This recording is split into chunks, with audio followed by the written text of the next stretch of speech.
का मैंने आपको बता दिया था, प्रपोर्शन में भी मैंने क्या आपको बता दिया था ना, प्रपोर्शन क्या होता है, प्रपोर्शन दो रेशियो का कंपैरिजन होता है,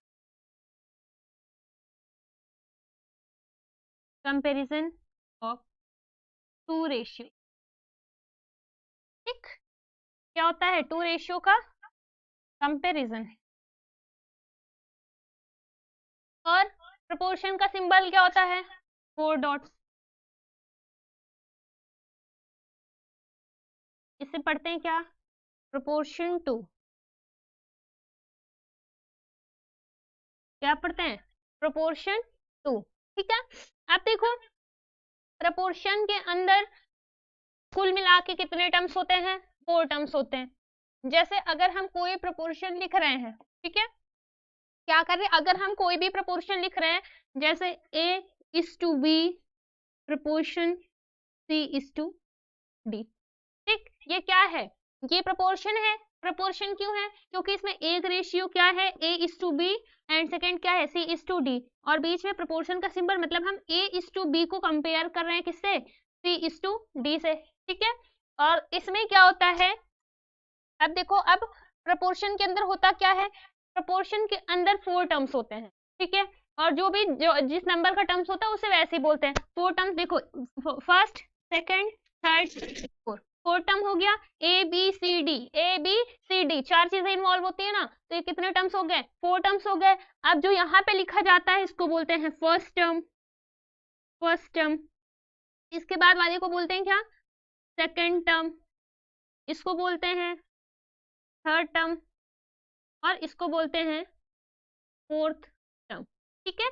तो मतलब प्रोपोर्शन में कितने टर्म्स होते हैं, 4 टर्म्स होते हैं, और जिस नंबर पे जो भी टर्म आता है उसे उस नंबर के टर्म से बोलते हैं हम। जैसे इसको A को ये first term, second term, third term, fourth term. अब देखो जरूरी नहीं है कि जो हमारा कंपैरिजन होगा रेशियो का वो AB एंड CD के ही फॉर्म में हो, ये हमारा क्या हो सकता है, 2:3 प्रपोर्शन 4:5, ऐसे भी हो सकता है, हो सकता है। इसमें भी क्या हो रहा है, दो रेशियो का कंपैरिजन हो रहा है, ठीक। अब इसमें भी कितने टर्म्स हमारे पास, 4 है, देखो 1 2 3 4, 4 टर्म्स है ना, और 4 टर्म्स में 2 क्या है हमारा, 2 हमारा फर्स्ट टर्म है, 3 सेकेंड टर्म है, 4 थर्ड टर्म है, एंड 5 फोर्थ टर्म है, ठीक। टर्म का कॉन्सेप्ट समझ में आया।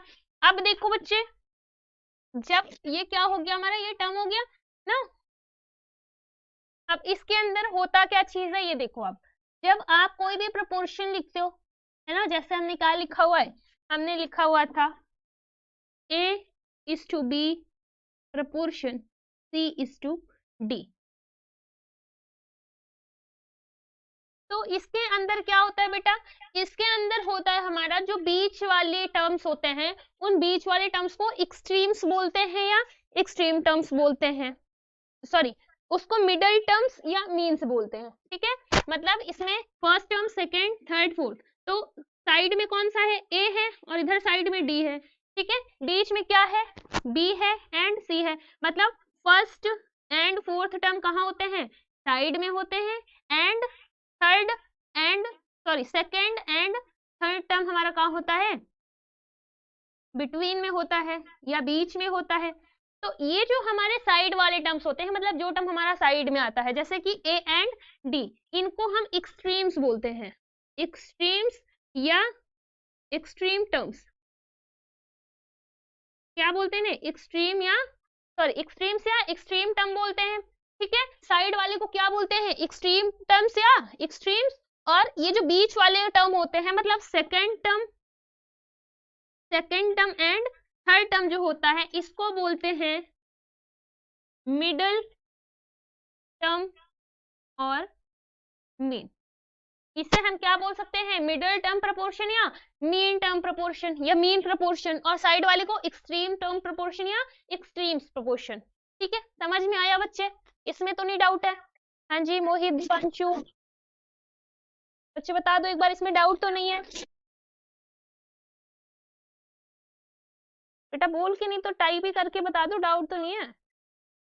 चलो मोहित को कोई डाउट नहीं, दीपांशु बच्चे आप एक बार क्लियर करना, डाउट है या नहीं है, कोई डाउट,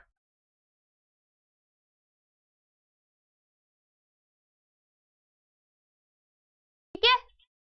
अब देखो एक चीज और क्या होता है, हम प्रोपोर्शन के अंदर जब A/B is proportion to C/D लिखते हैं, है ना, इसमें हम एक रेशियो A/B का कंपेयर करते हैं सेकंड रेशियो C/D से, ठीक। और जब हम दो रेशियो का कंपेयर करते हैं बच्चे प्रोपोर्शन करने के लिए, दो भी रेशियो का हम क्या करते हैं, कंपैरिजन करते हैं, तो दोनों रेशियो इक्वल होने चाहिए, दोनों रेशियो क्या होने चाहिए, इक्वल, मतलब A/B इक्वल टू क्या होने चाहिए, C/D, या इसे लिख सकते हो A/B इक्वल होना चाहिए किसके, C/D के। अगर इसकी वैल्यू सेम नहीं है, मतलब अगर ये 2 है और ये 2 नहीं है, तो ये प्रोपोर्शन नहीं है, ये 2 है तो ये भी 2 होगा, ये 3 है तो ये भी 3 होगा, मतलब इक्वल किधर, A/B जो वैल्यू हो वही वैल्यू किसकी हो, C/D की, ठीक। जब दोनों रेशियो की वैल्यू क्या होती है, सेम होती है, वो क्या होता है, प्रोपोर्शन होता है, अंदर वो प्रोपोर्शन नहीं होता है, ठीक है बच्चे। चलो नेक्स्ट में देखो, अगर आपसे पूछ ले क्या कि सपोज आपसे क्वेश्चन कह रहा है, आर द रेशियोज 45:60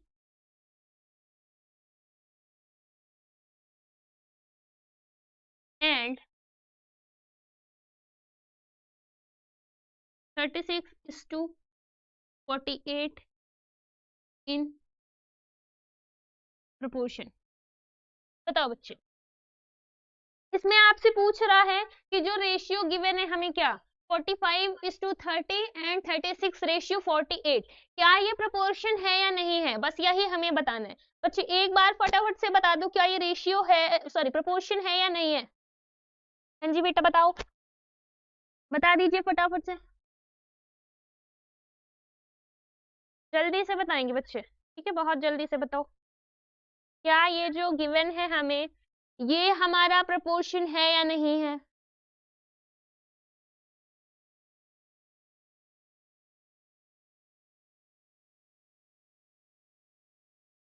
बताओ।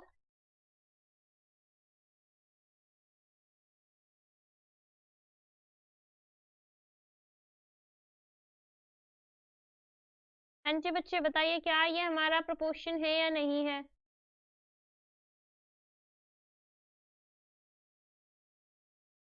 प्रोपोर्शन है या नहीं है, बताओ बच्चे। हाँ जी फटाफट से।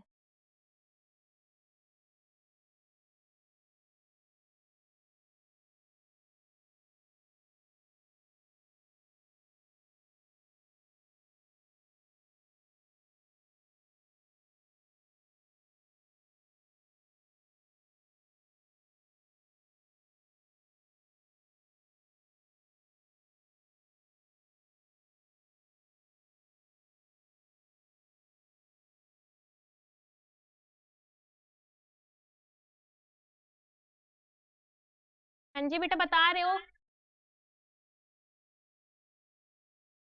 कर रहे हो आप लोग सॉल्व। बेटा इसमें ज्यादा कुछ सॉल्व नहीं करना है, हमसे क्या पूछा है कि क्या जो रेशियो है 45:60 इज प्रोपोर्शन टू 36:40, क्या 45:60 और 36:48 प्रोपोर्शन में है या नहीं है। तो इसके लिए हमें क्या करना है, फाइंड करना है कि ये रेशियो इस रेशियो के इक्वल है या नहीं है। मतलब इसको लिख सकते हो क्या, इसको लिख सकते हैं 45/60 इज इक्वल टू 36/48, ठीक है। अब इसको क्या करो, सिंपलेस्ट फॉर्म में कन्वर्ट करो। सिंपलेस्ट फॉर्म में कन्वर्ट करने का मतलब इसको कट करेंगे हम, कट करो, देखो इसका क्या आएगा, 9 5 45, 12 5 60, ठीक है, 3 3 9, 3 4 12।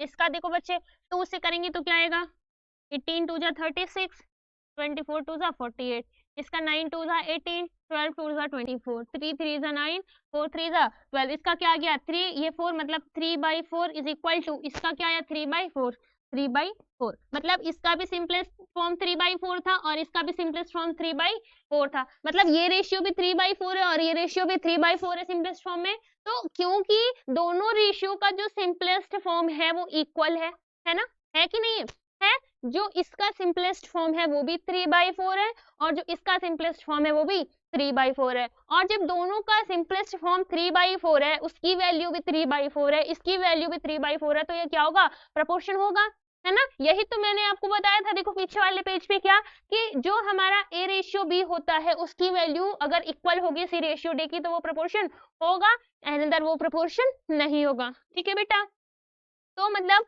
आप क्या लिख सकते हो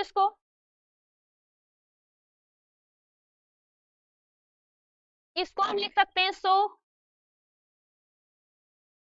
45:68 and 36:48 are in proportion। कहने का मतलब क्या है कि 45:50 एंड 36:48 क्या है? प्रपोर्शन में है। किसमें है? प्रपोर्शन में है। ठीक है, या आप इसको क्या कर सकते हो, ऐसे भी लिख सकते हो क्या, 45:60 proportion 36:48। हाँ जी बच्चे, समझ में आया?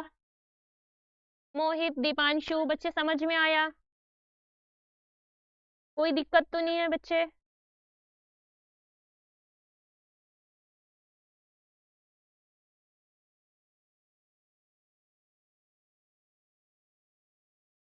अब देखो आपसे और कैसे क्वेश्चन पूछ लेगा, इस वाले क्वेश्चन में तो आपको रेशियो का सिंबल दिया था, और कुछ क्वेश्चन होता है जिसमें आपको रेशियो का सिंबल भी नहीं देता है, जैसे कि आपसे पूछ लेगा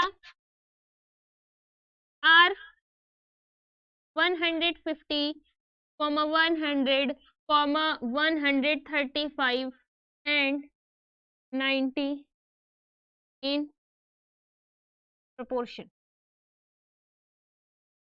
मतलब ये क्या कह रहा है कि क्या 150, 100, 135 एंड 90 प्रोपोर्शन में है या नहीं है? बताओ बच्चे, प्रोपोर्शन में है या नहीं है? फटाफट से सॉल्व करके बताइए। मोहित, दीपांशु, बच्चे जल्दी से करके बताओ। इसको सबसे पहले सिंपलेस्ट फॉर्म फाइंड कर लो, पहले देखो रेशियो बना लो, फिर उसका सिंपलेस्ट फॉर्म देखो, अगर इक्वल है तो ये प्रोपोर्शन में है, अदर प्रोपोर्शन नहीं है।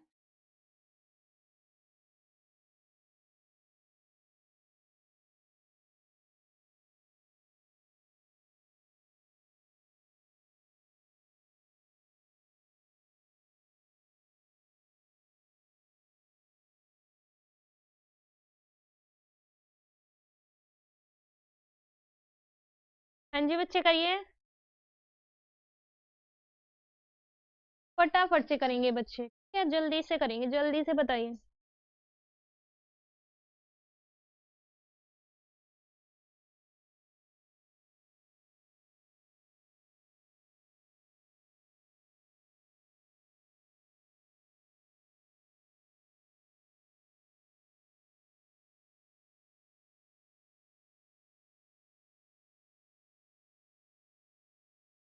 देखो इसमें करना क्या है, ये आपको रेशियो में गिवन है नहीं, तो सबसे पहले ऐसे इसको और इसको क्या करो, रेशियो में कन्वर्ट करो, मतलब 150 रेशियो 100, 150 रेशियो 100 एंड 135 रेशियो। ठीक है बेटा, अब इसको चेक करो क्या ये प्रोपोर्शन में है या नहीं है, तो इसका सिंपलेस्ट फॉर्म निकालेंगे, क्या 150/100 इक्वल टू 135/90। ठीक, ये 0 से 0 कैंसिल, ये क्या हो गया, 5 3 जा 15, 5 2 जा 10। ठीक है, इसको भी कट करेंगे, 3 से करेंगे 30 3 जा 90, ये 3 से कट होगा कि नहीं, इसको करके देखेंगे, 45 3 जा 135। ठीक,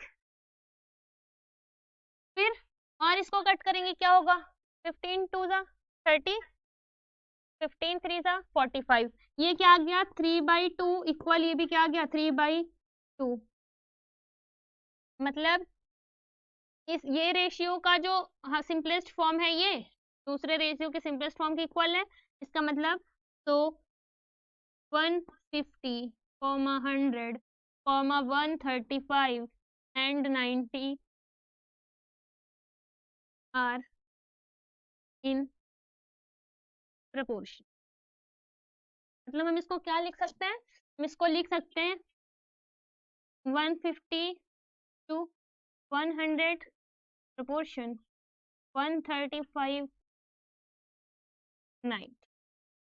ठीक है बच्चे, समझ में आया? यहाँ तक किसी को कोई डाउट तो नहीं है? फटाफट से बता दो बच्चे एक बार अगर किसी को कोई डाउट है तो। और देख रहे हो तो कम से कम बच्चे हाँ या ना तो मेरे को बता ही दिया करो ना, तभी तो मैं आगे मूव करूंगी बेटा। बताइए कोई डाउट तो नहीं है? दीपांशु, मोहित, बच्चे किसी को भी कोई भी डाउट हो तो आप पूछो मुझसे।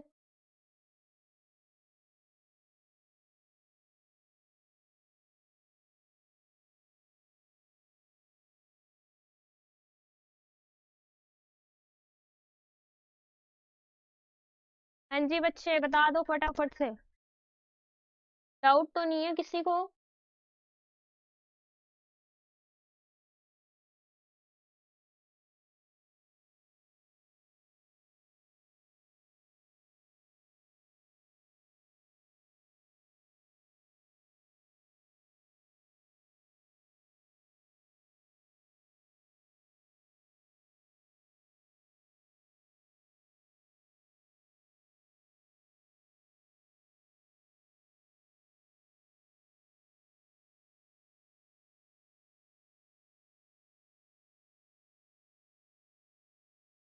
चलो नेक्स्ट हम पढ़ेंगे क्या, यूनिटरी मेथड।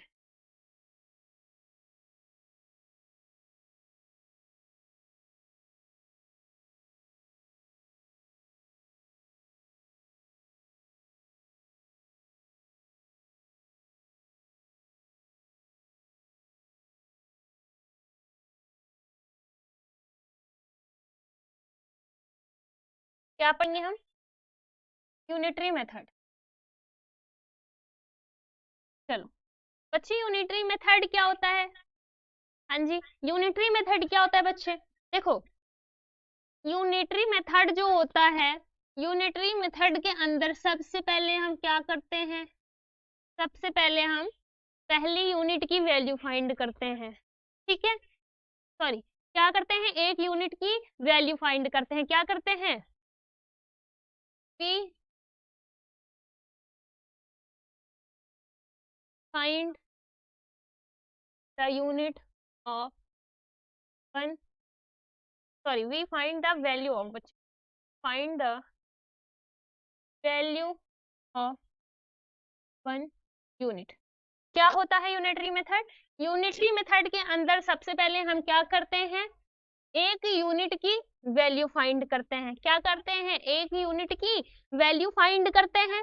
ठीक है, फिर जो हमारा क्या होता है, वैल्यू होता है, जो उस रिक्वायर्ड नंबर की वैल्यू होती है, उस यूनिट की जो भी वैल्यू होती है उससे ही हम क्या कहते हैं, यूनिटरी मेथड कहते हैं। क्या कहते हैं, unitary method.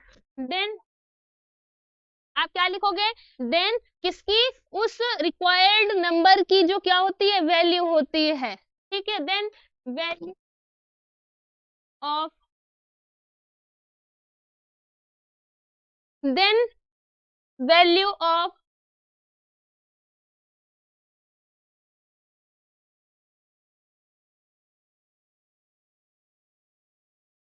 Required, then the value of required units.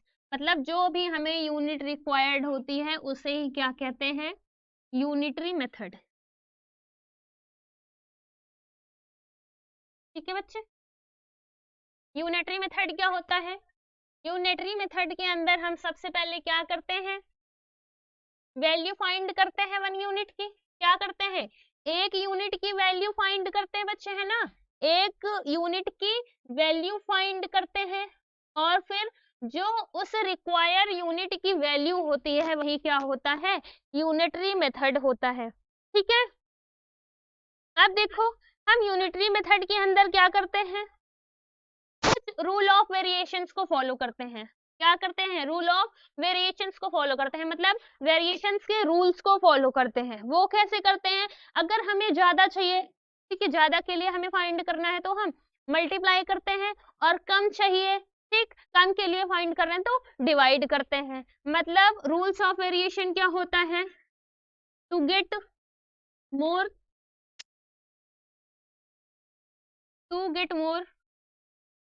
we multiply, and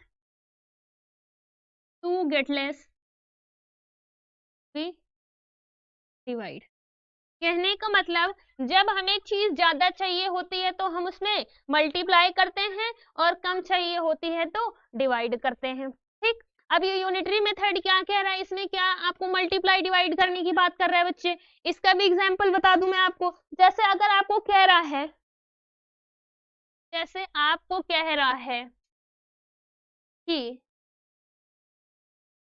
if the cost of one mango is 20 rupees, find the cost of 20 mangoes।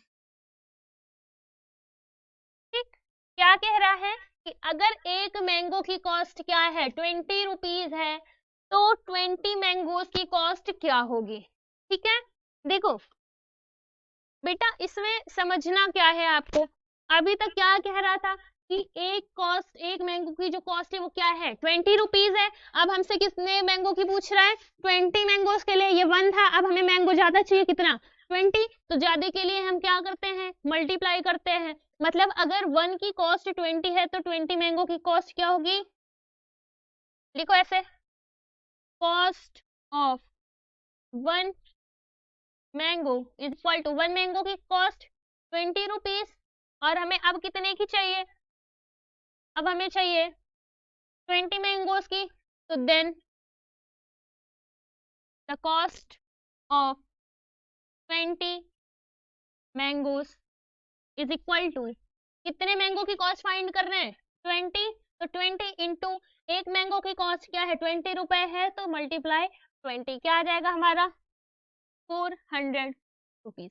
समझ में आया बच्चे, ये क्या था कि to get more we multiply, मतलब जब हमें क्या होगा, ज्यादा चाहिए तो हम क्या करते हैं, multiply.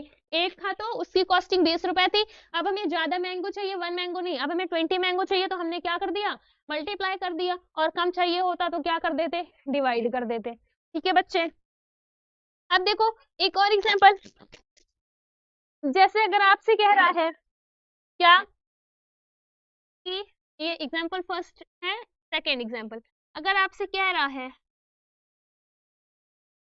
if the cost of 20 notebooks are 90 rupees, ठीक, मतलब 20 नोटबुक की जो कॉस्ट है वो कितनी गिवन है, 90 रुपीज गिवन है। ठीक है, अब क्या करना है, इस notebook is 90 rupees, then find the cost of 8 notebooks. ठीक बच्चे देखो, ध्यान, सबसे पहले क्वेश्चन को ध्यान से पढ़ना होता है। ठीक, क्वेश्चन में क्या है, क्या रहा है कि अगर क्या, अगर 20 नोटबुक की कॉस्ट क्या है हमारे पास, 90 रुपीज, कितने रुपीज, 90 रुपीज, 20 नोटबुक की कॉस्ट क्या है, 90 रुपीज है ना बच्चे, तो हमें फाइंड करना है 8 नोटबुक की कॉस्ट। इसमें देखो 1 नोटबुक की कॉस्ट तो गिवन नहीं है हमें, कितने नोटबुक की गिवन है, सॉरी ये 15 कर लो, 3 ज्यादा सही रहे, हमें कितने नोटबुक की कॉस्ट पता है, 15 नोटबुक की कॉस्ट पता है, ठीक, और हमें फाइंड कितने की करनी है, 8 नोटबुक की फाइंड करनी है। हमें 1 नोटबुक की कॉस्ट गिवन है नहीं, तो सबसे पहले क्या करेंगे, हम एक नोटबुक की कॉस्ट निकालेंगे। ठीक है बच्चे, सबसे पहले अगर हमें एक पार्टिकुलर एक की नहीं गिवन होती है तो हम एक की निकालते हैं, तो सबसे पहले एक की निकालो, सबसे पहले लिखेंगे क्या, cost of 15 notebook is equal to क्या है, 90 रुपीज, 90 है ना, तो then cost of 1 notebook is equal to, मतलब अगर 15 नोटबुक की कॉस्ट क्या है, 90 है, तो 1 नोटबुक की कॉस्ट क्या होगी, जितने की भी हमें कॉस्ट गिवन होती है उसको डिवाइड कर देते हैं जितने की कॉस्ट गिवन होती है उससे, मतलब कितना, 15 नोटबुक की कॉस्ट क्या बच्चे, 90 रुपीज, तो 90 को डिवाइड कर देंगे, कितनी नोटबुक की कॉस्ट है 15 की, तो 15 15 6 90 होता है, तो मतलब 1 नोटबुक की कॉस्ट क्या आ गई, 6 रुपीज। ठीक, अब हमें फाइंड क्या करना है, then find the cost of 8 notebooks, हमें 8 नोटबुक की कॉस्ट फाइंड करनी है, तो लिखेंगे so the cost of 8 notebook is equal to, मतलब 8 नोटबुक की कॉस्ट क्या होगी, होगी number of notebooks into cost of 1 notebook. ठीक है बच्चे, अब देखो नंबर ऑफ नोटबुक मतलब हमें कितने नोटबुक्स की कॉस्ट फाइंड करनी है, 8 की, कितने की, 8 की, तो यहाँ लिखेंगे 8 then multiply cost of 1 notebook, 1 notebook की कॉस्ट कितनी फाइंड हुई है, 6 रुपीज, तो 8 इंटू 6 क्या आ जाएगा हमारा, 8 6 48 है ना बच्चे, तो 48 रुपीज। ठीक, समझ में आया बेटा, हाँ जी बच्चे, दीपांशु मोहित समझ में आया बेटे, कोई दिक्कत तो नहीं, कोई भी डाउट अगर हो आपको बोलो। चलो मैं आपको एक क्वेश्चन दे रही हूँ, आप मुझे सॉल्व करके बताना बच्चे, ठीक है।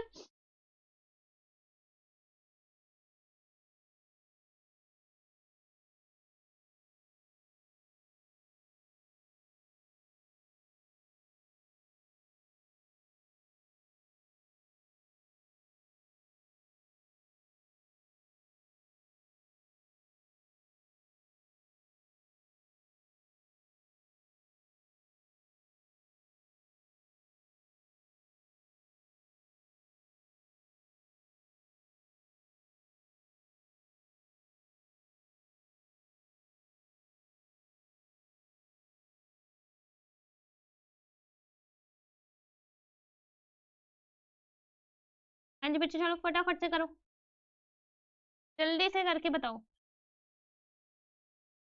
चलो बच्चे, इसमें कह रहा है कि अगर हमारे पास 7 मीटर क्लॉथ है, ठीक है, और उसका जो उसकी कॉस्ट है वो क्या है, 294, मतलब 7 मीटर कपड़े की जो प्राइस है वो क्या है, 294 रुपए, या 7 मीटर क्लॉथ की जो कॉस्ट है वो क्या है, 294 रुपीज, तो 5 मीटर क्लॉथ की कॉस्ट क्या होगी फाइंड करने। ठीक, फटाफट से बताओ बच्चे, हाँ जी फटाफट से बताएंगे, चलो बेटा बताओ फटाफट से, आंसर चाहिए मुझे बच्चे, ठीक है, आप मुझे बताओ फिर तब मैं आपको सैंपल पेपर शेयर करूंगी बेटा, ठीक है।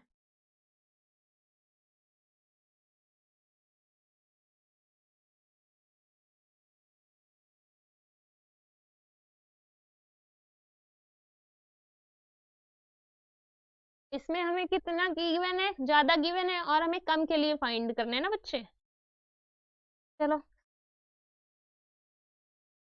बता दो जल्दी से।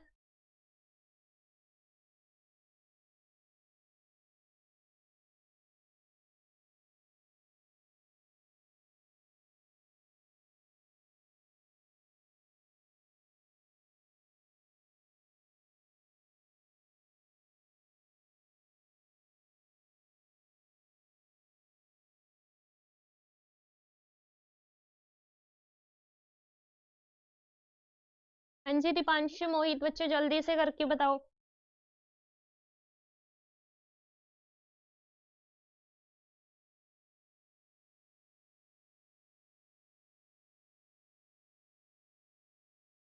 सबसे पहले फाइंड करो 1 मीटर क्लॉथ की कॉस्ट क्या होगी, फिर उसके बाद जो भी आएगा उससे 5 में मल्टीप्लाई कर देना।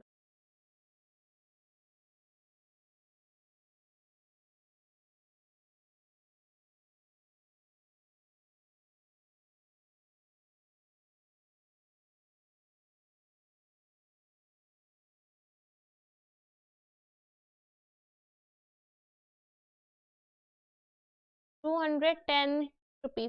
वेरी गुड मोहित। दीपांशु बच्चे आपको भी तो करना है ना।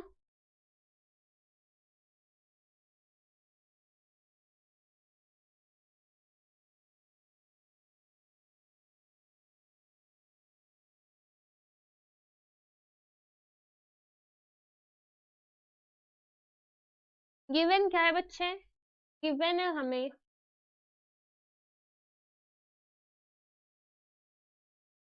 Cost of 7 metre cloth is equal to ₹290। यही गिवन है कि नहीं, यही गिवन है ना।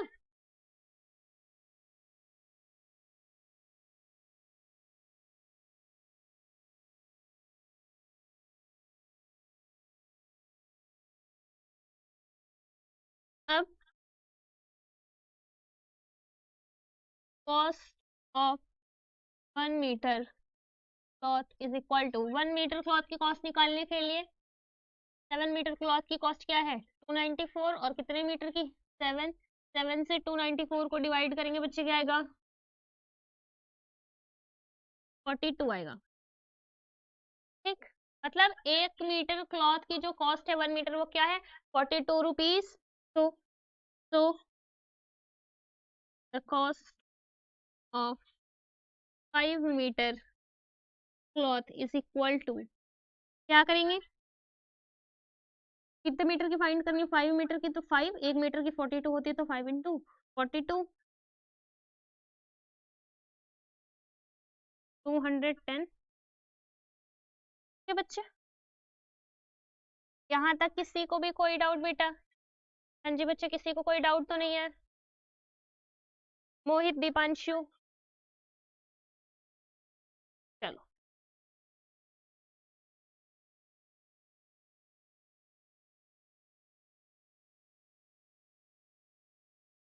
ऐसे एक टेबल बेस्ड क्वेश्चन दे दूं आपको।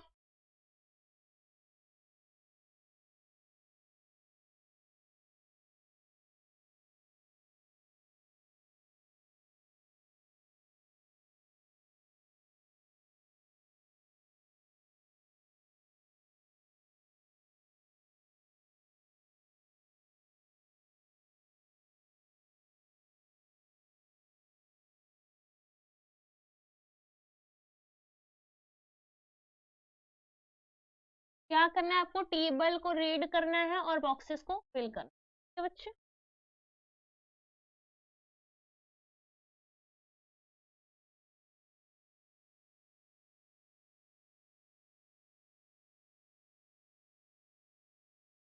चलो टेबल कैसे है हमारा,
चलो करो बेटा।